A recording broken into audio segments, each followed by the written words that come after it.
Dende hoxe, este é o mercado de Sanxenxo. Trátase dunha solución temporal mentre se construe a nova praza de abastos da localidade. As praceiras foron trasladadas a un baixo da Rúa Progreso, un local no que antes había un supermercado. Ben, é bastante amplio, estamos máis cómodos que na outra, hai máis limpieza, non hai tanta humedad, é diferente. O cambio está ben, todo o que sea para ben, mellor, pero bueno, vexo que non hai pouca respiración aquí, tiña que ser máis, haber máis ventilación. A ver se é que depois quedamos contentos e non queremos marchar.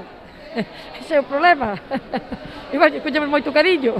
E tempo terán porque ata dentro de 3 anos non van rematar as obras do novo mercado de abastos. O Concello alogou ata daquel este baixo e habilitou parte dun aparcadoiro disuasorio próximo pros clientes. É verdade que está tendo bastante éxito este primeiro día porque é un espacio moi amplio, aquí antigamente había un supermercado, entonces prestaban unhas condicións moi boas para ubicar o mercado provisional. A posta a punto deste baixo supuxo un investimento de 50.000 euros. A nova localización está próxima ao mercado de sempre para que non repercutise nos comercios da zona. Nós o que queríamos é que se produxeran dúas condicións para o novo mercado provisional. Un era a ubicación que non fora moi distante da zona esta para reforzar o comercio, porque hai moito comercio nesta zona.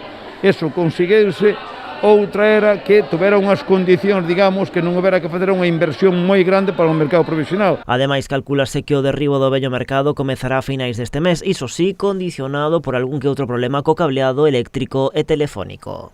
Vai haber algún pequeno problema cos temas dos cables e tal, que están tendo moitos problemas, por exemplo, os temas de energía, de naturgía, de telefónica, pero estamos en contacto con eles e van facer un esforzo porque a veces esas cousas levan un pouco de tempo, non?